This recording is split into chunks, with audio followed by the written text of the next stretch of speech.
In the 20th century, Tamil writers Tulasinga Nayana, Perumal Subbarayan, political figures namely Ranganathan Srinivasan, an eminent lawyer who was instrumental to the framing of the Constitution of Mauritius, and Sir Virasamy Ringadu, marked the history of Mauritius by their immense contribution to social, cultural, and economic development of the country, and also to the upliftment of Tamil community. Other eminent personalities will be mentioned in the respective decades. So my paper is in 4 decades, as I said.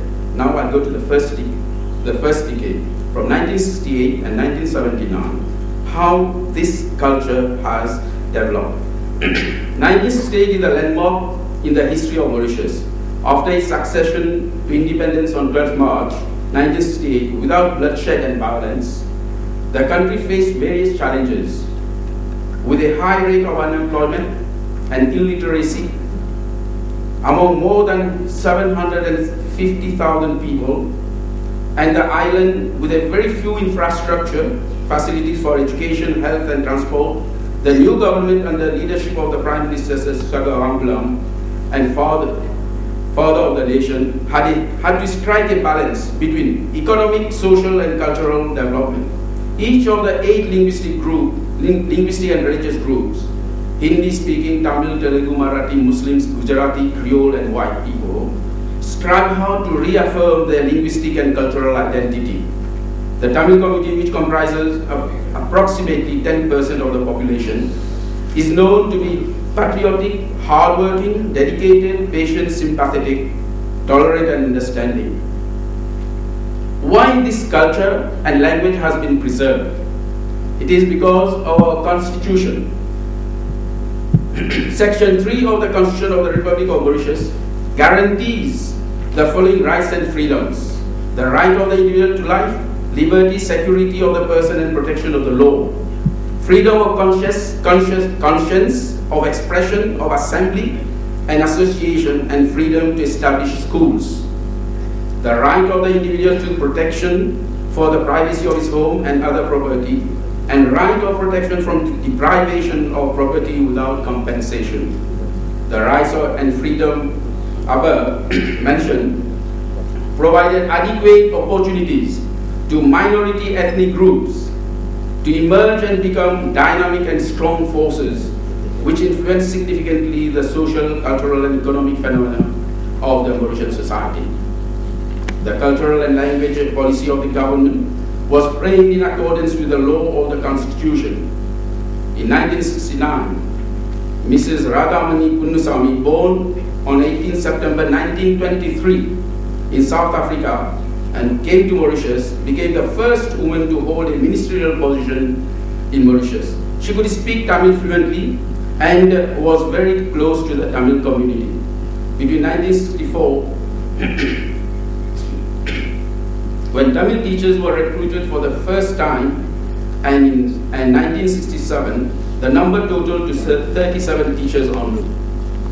During the first decade after independence, the number increased to 116 teachers. 116 teachers. This significant increase gave a boost to children to learn Tamil and also to adults who envisaged to become teachers. In 1971, the Northern Tamil Temples Federation was established. It regrouped more than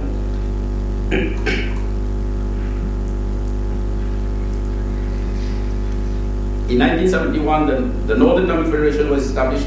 It regrouped more than 15 Tamil religious and socio-cultural organizations in northern part of the island and trained young Tamilians in Tamil language and culture and literature. In addition to Tamil language development, Tamil drama was introduced by the Ministry of Youth and Sports in 1975. During the last 3 years of the decade, 31 plays were staged, with most of them written by local writers. Ligno Tamil de Maurice, which operated 51 branches teaching Tamil and organizing cultural activities, was compelled to decrease its activities in 1970 with the departure of its chief examiner. To fill in the vacuum, the All Mauritius Tamil Examination Syndicate was founded by Mr. Tanganamuthu as chairman and Goinsamy Tirumali Chetty as chief examiner. By 1977, 52 EMT schools at primary level were affiliated with AMTES. On 3rd June 1970, the foundation stone of the Mahatma Gandhi Institute at Mukha was laid by Srimati Indira Gandhi, former Prime Minister of the Republic of India. Its main objective is to promote and perpetuate the great traditions of Indian culture. It was only in 1975 that its secondary school, where Tamil language is taught, started functioning. From 1975 to 1993, only one teacher in vocal Carnatic music coached mainly Tamil students. Today, MGI has become an established educational institution where students are coached for secondary and tertiary level examinations. From 1978 to 1987, EMT Tamil schools and students studying the language increased significantly, while recruitment of Tamil teachers for primaries decreased compared to the preceding decade. Teachers in evening schools increased considerably. The Mauritius Tamil Temples Federation was founded in 1960, following the decision of the government to provide subsidies to all religious sections of the population, to act as the distributor of these subsidies to the Tamil temples. After more than 20 years, in 1981, the Mauritius Tamil Temples Federation decided to organize a seminar to debate on religious and cultural active issues of the Tamils and make suggestions. Several suggestions, which I don't have time to read, several suggestions were made, and most of those suggestions were implemented later on.